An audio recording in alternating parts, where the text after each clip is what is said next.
말씀의 제목은요, 내가 세상을 이기었노라 라는 주제를 가지고 전하려고 합니다. 요한복음 16장 33절을 한번 찾아볼까요?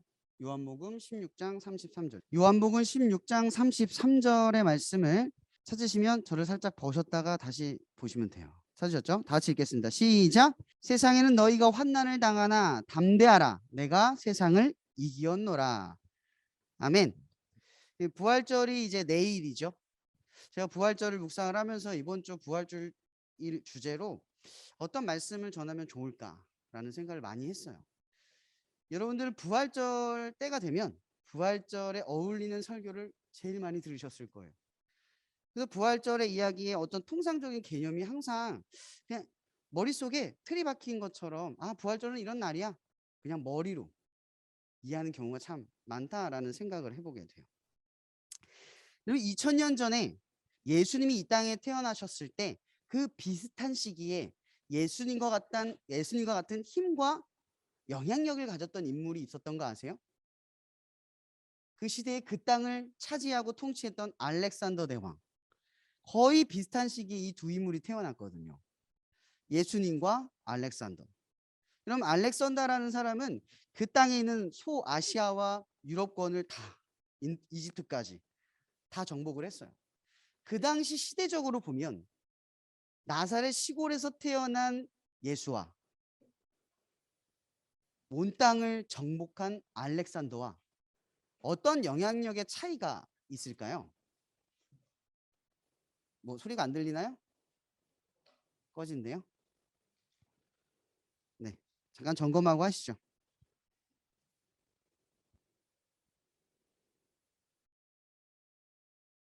템이 쉬었어요. 이게 저희가 장소가 계속 바뀌다 보니까 이제 다음에 빌릴 때는 좀 더 생각을 하고 빌릴 수 있겠죠, 그죠? 네, 무거워서 쉬는 것 같아요, 살짝. 네, 다 됐죠? 네, 다시 돌아가면요. 이 영향력을 가진 두 인물이 있었어요. 그 시대로 한번 돌아가 보자고요. 지금은 여러분 알렉산더 기억하세요?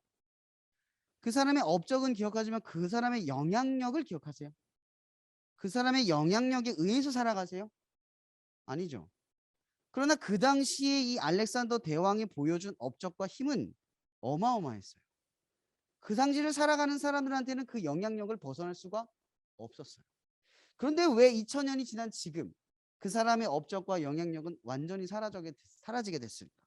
그리고 그 반대로 나사렛 예수, 시골의 아주 정말 작은 도시에서, 별 볼 일 없는 도시에서, 별 볼 일 없는 국가에서, 별 볼 일 없는 이야기에서 출발한 그분의 영향력은 왜 지금까지 지속이 됐을까? 한번 생각해 본 적 있으세요? 왜냐하면 세상의 논리, 세상의 지혜로 보면 어떤 업적과 성취와 성공, 이런 것들이 더 큰 영향력이 있을 거라고 생각을 하지만 실제로 하나님이 세상을 바꾸는 방식, 그러니까 더 근본적인 세상의 지혜는 바로 예수에게 있다라는 거예요. 우리는 바로 이런 영향력을 보면서 지속적이고 끊어지지 않고 계속되고 변하지 않는 가치, 이 영향력이라는 걸 보게 돼요. 왜냐하면 이 영향력이 변하지 않는 것, 그 가치가 달라지지 않는 것이어야만 시대를 가면 갈수록 진리는 명확해지게 되는 거죠. 그럼 진리가 왜 진리예요? 바뀌면 진리가 아니죠. 여기 가서 맞았는데 저기 가서 틀리면 진리가 아니에요. 진리는 어떠한 상황, 어떠한 시대, 어떠한 문화와 어떤 문제와 사건 앞에서도 항상 같아야 돼요. 그게 진리예요. 시대의 복음은 항상 진리였어요. 그래서 복음은 여러분들의 삶 속에 지금 2000년이 지난 지금에도 영향력이 지속되고 있다라고 보시면 되는 거예요. 우리는 그리고 한 가지 더 기억할 것이 있어요. 기독교의 역사는 승리의 역사를 말하는 게 아니라 패배와 굴욕의 역사를 이야기를 해요. 왜 패배와 굴욕입니까? 예수를 믿으면 삶이 더 나아질 것 같아서 예수를 믿는 것처럼 보이지만 아니요. 삶이 나아지기 때문이 아니라 내가 달라지기 때문이에요. 복음의 가치는 내가 달라지는 것이지 삶이 달라지는 게 아니에요. 삶은 똑같지만 그 삶을 대하는 내가 달라져요. 그래서 자연스럽게 삶에서 변화가 오는 것, 더 나아지는 건 그저 열매일 뿐이에요. 열매가 목적은 아닌 거죠. 하지만 하나님을 믿게 되면 따라오는 열매는 자연스러운 뭐예요? 증거예요. 하지만 그것이 증거가 아니라고 해도 그것이 하나님의 근본적인 목적과 뜻이 왜곡되는 건 절대 아니에요. 무엇보다 중요한 것은 바로 이 승리의 역사가 아니라 패배와 굴욕의 역사라는 거죠. 오늘 본문의 말씀을 보세요. 시작이 어떻게 돼요? 세상에는 너희가 환난을 당하나 라부터 시작해요. 여러분, 세상을 이겼다라는 말씀만 기억했죠? 예수는 분명히 우리에게 말할 때 승리하다, 내가 승리했어, 내가 이겼어 라고 말했지만 너희들은 환난을 당할 거야. 여기서 이 환난의 주제가 뭐예요? 패배와 굴욕의 문제예요. 실제로 그리스도인들의 싸움은 이기는 싸움이 아니라 지는 싸움이란 얘기예요. 아프고 실수가 있고 고난이 따라오고 어려움이 있는, 무엇 때문에? 중요한 문제는 그거예요. 여러분, 하나님 때문에 산다는 말은요, 무엇 때문에 어떤 걸 겪는다는 얘기거든요. 영광을 위해서 뭔가를 하기 위해 하나님을 따르는 게 아니에요.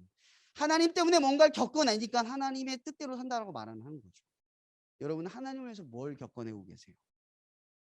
승리를 얻기 위해 우리에게 담대하라, 이 승리라는 조건을 맞이하기 위해 어떤 환난이 닥쳐오고 계세요?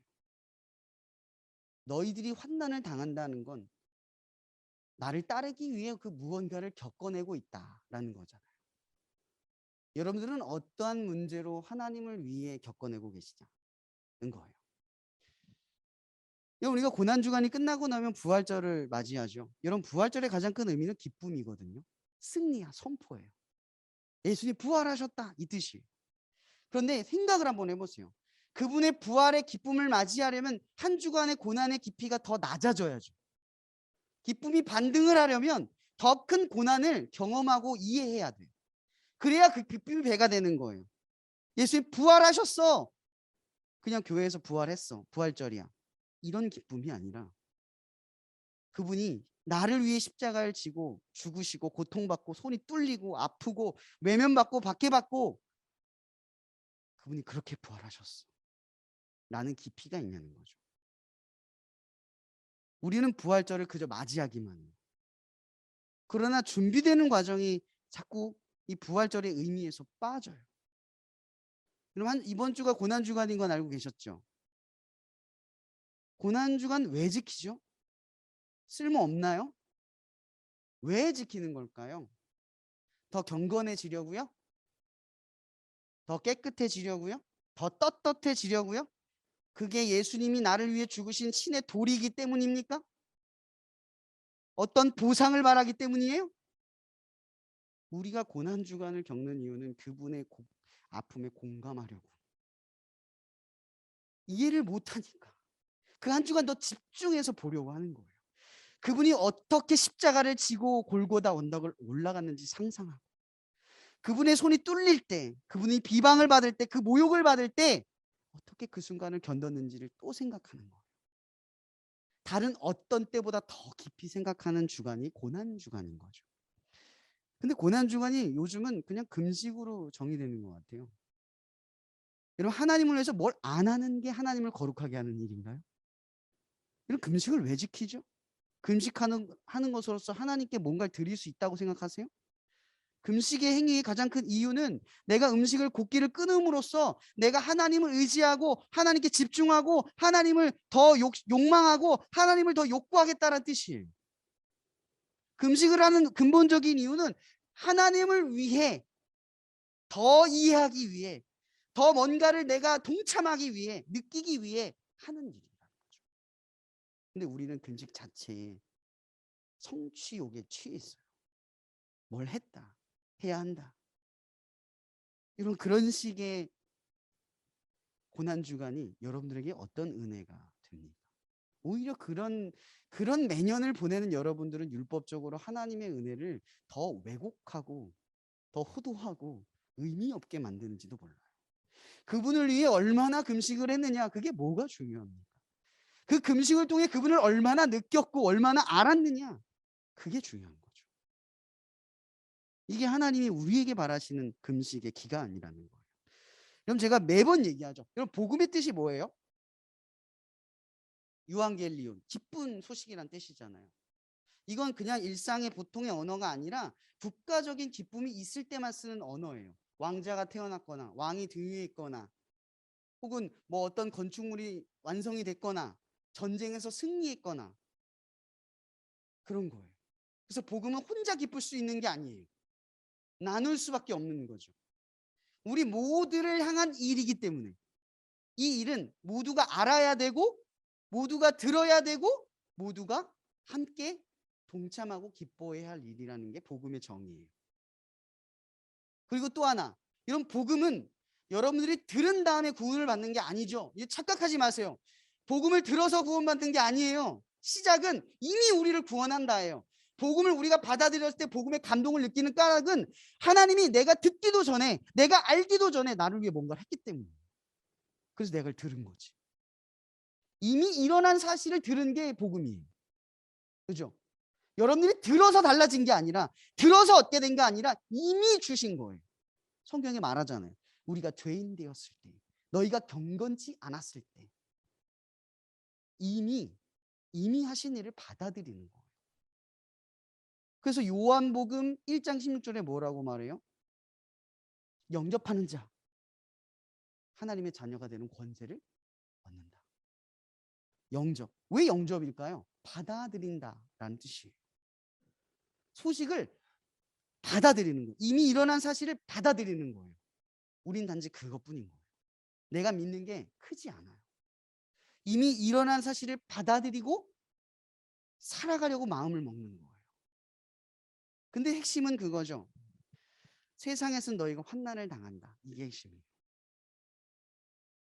여러분, 예수님께서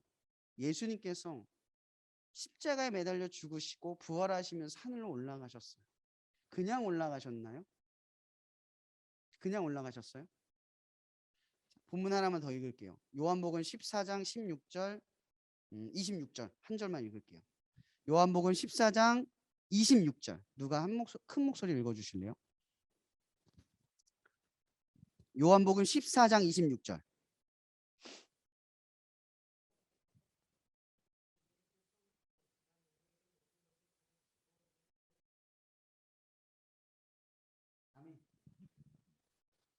예수님께서는요, 하늘에 부활하시고 올라가시면서 우리에게 주신 것이 하나 있어요. 그게 뭐예요? 보혜사, 성령. 보혜사의 뜻은 너무 깊이 알 필요 없어요. 그냥 쉽게 이해하세요. 돕는 자. 뭘 돕는 거죠? 뭘 돕느냐가 중요한 거예요. 성령이 뭘 돕기 위해서 여러분 안에 있느냐. 그게 가장 중요한 핵심이에요. 부활은 승리의 날이에요. 기독교인들이 더 이상 패배에 찌드는 날이 아니라 승리에 성취된 자들로서 세상을 맞이하는 거예요. 근데 문제는 우리는 환난을 당한다는 거죠. 문제는 우리가 지는 법을 선택한다는 거예요. 산상수훈의 마태복음 5장의 말씀을 묵상해 본 적 있으세요? 복이 있나니 복이 있나니 그것만 보지 마세요. 제가 어떤 책, 그러니까 한 번에 한 사람씩이라는 책을 읽으면서 그 책에서 이분이 이런 정의를 내려요. 책 제목을 바꿔요. 산상수훈이 아니라 우리를 향한 하나님의 꿈이라는 주제로 바꾸는 거예요. 그럼 산상수훈의 이야기는 우리에 대한 이야기를 하는 거예요. 하나님의 야망인 거죠. 뭐예요? 심령이 가난한 자가 복이 있어. 난 너를 그렇게 만들 거야. 온유한 자가 복이 있어. 나는 너를 그렇게 만들 거야. 이 복으로 우리를 유도하는 거죠. 그분의 야망과 꿈이 이 복으로 우리에게 다가오는 거예요. 근데 그 복이 무엇인지는 말하지 않지만 내가 추구하고 바라는 복보다 크다는 건 분명해요. 산상수훈이 말하는 복은 그런 거죠. 저는 이게 너무나 와닿았어요. 우리를 향한 하나님의 꿈이 산상수훈에서 말하는 그 복이 있는 사람의 모습이구나. 우리를 그런 사람으로 만들려고 하시는구나. 근데 우리가 생각해보죠. 온유한 자가 되려면 포기해야 되고 내려놔야 돼요. 박해를 맞는 자를 위해서 기도하려면 참고 견뎌야 된다고. 고난을 받으면서도 하나님의 뜻을 이루기 위해서는 참아야 된다고. 지는 법을 선택해야 된다. 그럴 수 있어요? 근데 그게 하나님의 꿈이라고요, 우리한테. 나를 그런 사람으로 만들어 주시겠대요. 너희들을 박해하고 너희들의 원수된 자를 위해 기도하는 그런 사람으로 우리를 만들어 주시겠대요. 그게 산상수훈에서 우리를 향한 야망인데, 근데 이 산상수훈의 이야기는 우리가 다 알죠. 복이 어떤 복인지 잘 모르니까 뭘 받는 줄 알 거예요. 그죠? 이제 그것부터 사실 바꿔야 되긴 하는 거죠. 어쨌든 내가 추구한 복보다 더 중요한 복을 이 산상수훈에서 복의 가치로 말하고 있는데, 우리는 정작 어떤 상태냐? 그렇게 할 수 없는 상태라는 거예요. 제가 아까 첫 서두에 진리에 대한 이야기를 했죠. 진리는 변하지 않는 가치라고 이야기를 했어요. 그런데 진리에 대해서 한번 생각해 보죠. 복음에서 말하는 진리는 뭐예요? 요한복음 14장 6절에 진리란 뭐라고 설명합니까? 나는 길이요 진리요 생명입니다. 진리가 뭐예요? 옳음이나 정답이 아니에요. 예수가 진리예요. 그분의 삶, 그분의 가르침, 그분의 인생, 생애, 죽음, 그분의 간 모든 것들. 오직 예수에만 진리가 있는 거예요. 또 하나, 예수 자체가 키라는 거죠. 진리 자체가 예수예요. 예수님에서 입의 말에서 떨어져 온 말, 그분의 뜻대로 살아갔더니 어떠한 삶에서 오는 복, 그게 키가 아니라 진리란 그냥 예수 그 자체라는 거죠. 지는 법이 어디에 있어요? 예수가 하신 법. 여러분, 우리는 부활의 영광에 따르는 그 먼저 된 일들을 생각해 보셔야 돼요. 부활의 영광에 이르기 위해 예수님이 하신 일은 뭐예요? 죽으셔야만 했던 일이에요. 근데 그 죽는 일은 빌립보서 2장 5절 6절에서 이렇게 말해요. 너희 안에 이 마음을 품으라. 곧 그리스도의 마음이니. 그는 근본 하나님의 본체시나 하나님과 동등됨을 취할 것으로 여기지 아니하시고 오히려 자기의 몸을 비워 종의 형체를 가지사 사람들과 같이 되셨고 사람의 모양으로 나타나서 자기를 낮추시고 죽기까지 복종하셨으니 곧 십자가에 죽으십니다. 뭐라고 나와 있나요? 예수는 지는 법을 선택하셨어요. 자기의 생명을 내어주는 법을 선택하신 거죠. 그리고 우리에게 그 지는 법으로서 당신의 자녀가 되는 권세를 주신 거예요. 여러분들에게 주어진 힘은 세상의 성공과 성취와 야욕을 이루라고 주신 힘이 아니라 예수 그리스도처럼 십자가에 죽기까지 버틸 힘이 부족한 우리에게 주신 힘이라는 거죠. 진짜 복은 구원이니까. 진짜 복은 부활이니까. 우리가 추구할 것은 이 땅에서 잠깐 이루는 성공이 아니에요. 꿈을 이루는 게 아니라고요. 구원은 꿈을 이룬다고 이루어지는 것도 아니고 결혼한다고 이루어지는 게 아니에요. 구원은 오직 예수 그리스도. 그걸로만 가능한 거죠. 그걸 이루는 힘을 주시기 위해 우리에게 능력을 주신 거예요. 근데 사람들은 자꾸 능력만 달래요. 하나님을 위해 뭔가를 하겠다고. 아니면 하나님을 위해서 헌신했으니까 뭔가 필요하다고. 근데 그 능력은 정작 우리를 구원받기 위해 주신 건데 우리는 잘못된 용도로 바라고 사용하고 있다는 거예요. 그러니 부활의 기쁨이 어디에 있겠어요? 뭔가 잘 될 때 이루어지는 기쁨. 거기에 있는 거죠. 부활의 기쁨은 지는 것에서 찾아오는데 내가 주님을 위해서 져봤더니 하나님의 영광이 있었다. 이게 부활의 영광이에요. 여러분, 하나님을 위해서 져본 적 있으세요? 아니, 지고 싶어서 기도해 본 적 있으세요? 그래서 진짜 부활의 영광이 뭔지를 경험해 보기 위해 맞서 본 적이 있냐고. 우리가 하나님의 은혜를 모르는 건 항상 이겼기 때문이에요. 져본 적이 없기 때문에. 그분의 은혜가 우리에게 와닿지 않는 거예요. 우리가 하나님의 사랑을 뜨겁게 누리는 건 그분이 우리를 위해 죽었기 때문이라는 사실을 기억하셔야 돼요. 그분이 안 죽었으면 그 뜨거움은 우리에게 닿지 않아요. 근데 우리는 하나님의 영광을 바라면서도 이 지는 법을 기대하지 않아요.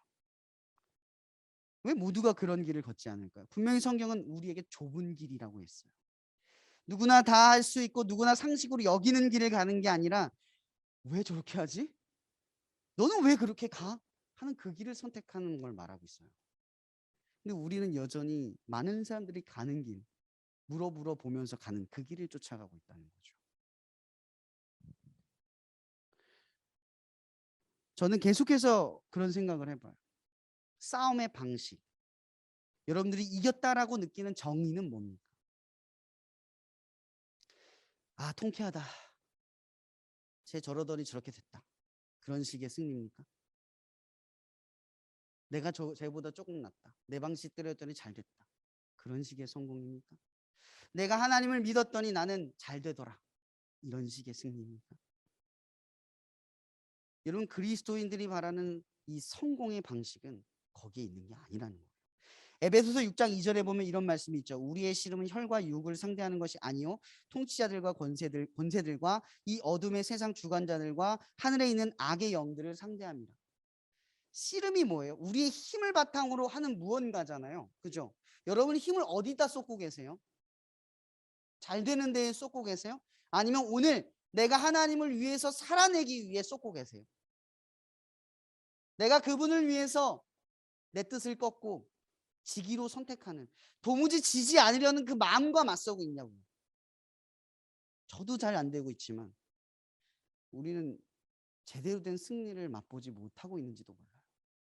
자꾸 그릇되고 잘못된 승리의 방식에 자꾸만 마음이 빼앗기는지도 몰라요. 화려하고 대단하고 특출난 그 무언가를 바라는지도 몰라요. 예수님은 그렇게 인기가 많으셨지만 그렇게 인기 없는 삶을 사셨는데 우리는 인기 있는 삶을 바라고 있는 거죠. 좀 더 나은 삶이 되기를 바라고 있어요. 누구 때문에? 하나님 때문이에요. 근데 우리의 모습은 그런 모습과 전혀 다르다라는 거예요. 예수님께서 여러분들에게 뭐라고 말씀하십니까? 시험에 들지 않게 깨어 기도하라. 마음은 원이로되 육신이 약하도다. 바울도 이 싸움에 대해서 이야기를 해요. 내 속사람으로는 하나님 법을 즐거워하되 내 지체 속에서는 다른 법이 내 마음의 법과 싸워 내 지체 속에 있는 죄의 법으로 나를 사로잡는 것이로다. 그럼 바울이 뭘 가지고 싸우고 있어요? 예수님이 우리에게 뭘 싸우래요? 하나님을 위해서 지지 못하는 마음을 극복해내기 위해서 기도하고 씨름하래요. 우리의 힘을 거기다 쓰래요. 우리의 주어진 힘을 그곳에다가 사용을 하래요. 낭비하지 말고. 바울은 복음을 전하면서도 자기도 복음에 참여하는 자가 되어야 한다고 주장했어요. 단지 복음을 전할 뿐만 아니라 내가 복음을 들고 살아가는 자처럼 살아가야 한다고 우리에게 말하고 있었다고요. 근데 우리는 우리 스스로가 복음을 전하기에 부끄럽다는 걸 알면서도 복음 안에 들어가려고 하지 않아요. 사람들이 우리를 통해서 하나님의 영광을 보는 방법은 우리가 대단해서가 아니라 우리가 뭔가 다른 특별한 싸움을 하고 있기 때문인 거예요. 사람들이 그래서 우리를 궁금해하고 우리와 같은 길을 걸어가고자 하는 거예요. 우리에게 질문이 찾아오는 건 특별하기 때문인 거죠. 여러분들은 특별하세요? 세상과 조금은 다른 방식으로 이겨가세요? 아니, 승리라는 게 뭐예요? 세상의 승리와 같나요? 저는 승리라고 하는 그 단어의 의미부터 초점을 다시 잡아야 돼요. 이걸 디폴트라고 하죠. 기초값을 새로 잡는 거예요. 승리의 기초값. 내가 승리했다라고 느끼는 기쁨의 기초값. 단지 이 땅에서 잠깐 얻는 그런 승리의 만족이 아니라 하나님을 위해서 내가 졌다. 내가 하나님의 날 꺾어봤다. 하나님을 위해 무언가를 해봤다. 라고 하는 그 싸움을 하냐. 거기에 기쁨이 있으세요? 하나님을 위해서 한 번 한 번 질 때마다 내가 하나님을 위해서 살 수 있네. 살았네. 그 기쁨이 자꾸만 여러분 삶에 쌓여가냐. 중요한 것은 오늘 말씀 마태복음 그 말씀에 요한복음 말씀 읽어봤죠? 보혜사 성령 돕는 자를 주셨어요. 우리 힘으로 안 되기 때문에 하나님이 성령을 여러분 안에 주셨다고. 이 성령의 역사 우리 한번 생각해 봅시다. 성령의 역사의 핵심은 요한복음 14장 16절 26절에 가장 강조하고 있는 점이 이거야. 너희 안에 너희 속에. 그럼 성령이 우리 안에 그걸 강조해요. 너희 안에 너희 속에. 뭐가?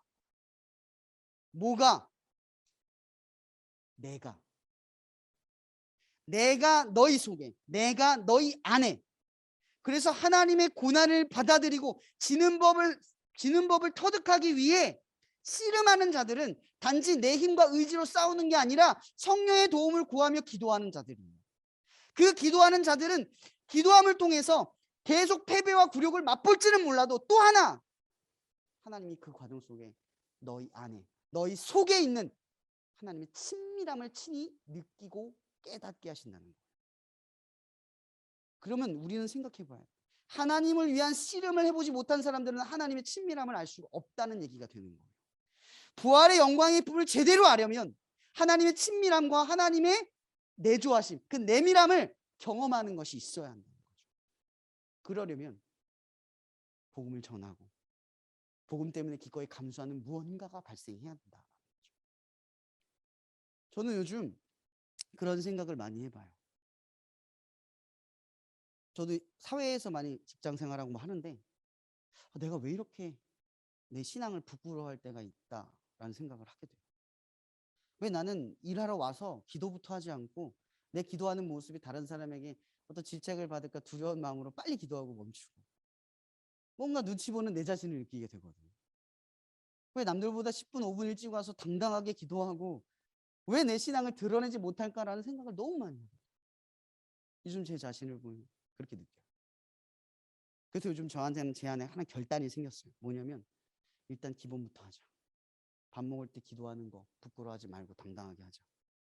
출근해서 아침에 사람들을 나같이 일하는 사람들을 위해서 이름 하나 불러가면서 기도하는 거 더 일찍 나와서 본이 되자. 그런 생각이 요즘 많이 들어요. 그걸 실행에 옮기기 시작했어요. 먼저 당당해지자. 내가 신앙이 있다라는 사실을 사람들이 알게끔 당당해지자. 라는 생각을 한번 해보게 돼요.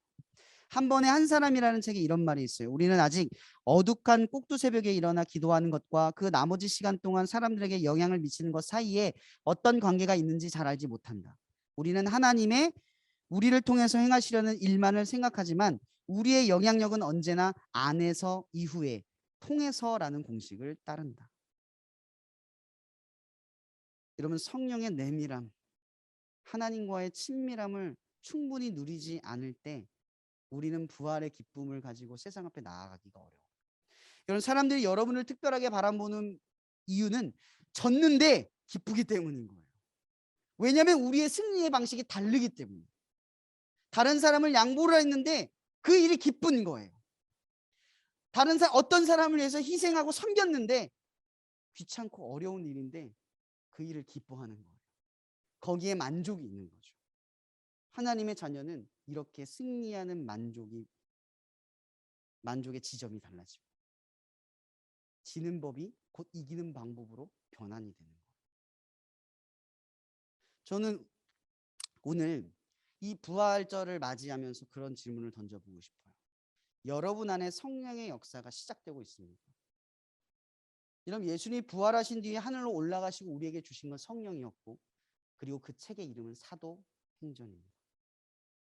여러분, 사도행전의 시작은 1장 8절에 이르듯 오직 성령이 너희에게 임하며, 그 이후에 오순절에 성령이 역사하고, 그 이후에 베드로가 성전 미문에 있는 안진뱅이를 일으키며 초대교회 역사가 출발이 되게 돼요. 그래서 여러분, 부활절의 시작은 곧 성령의 역사의 기점인 거예요. 하나님과의 친밀함과 내조함의 시작인 거예요. 보다 어떤 순간보다 하나님과 가까워지는 시작이요. 또한 고난의 출발이자 역경의 시작점이에요.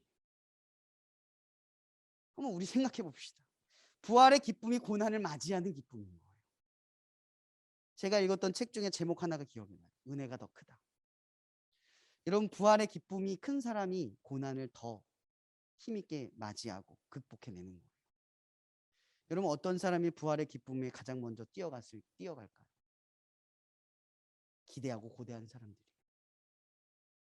저는 곰곰이 한번 생각을 해봐요.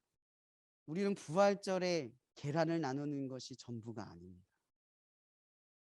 부활절의 기쁨, 지는 법을 터득한 자들의 기쁨, 섬기고 헌신하는 자들의 기쁨, 세상은 조금 다른 것을 걸으며 만족할 수 있는 그 기쁨, 그걸 가진 사람들이 교회에 모여서 그 교회에 있는 사람들이 세상에 나가서 계란을 나눠줄 때 의미가 생기는 거예요. 여러분들은 성령의 역사가 여러분 안에 시작됐습니까? 부활의 영광을 기대하는 여러분, 성령의 역사도 성령의 역사의 시작을 간절히 바라고 고대하고 있으십니까?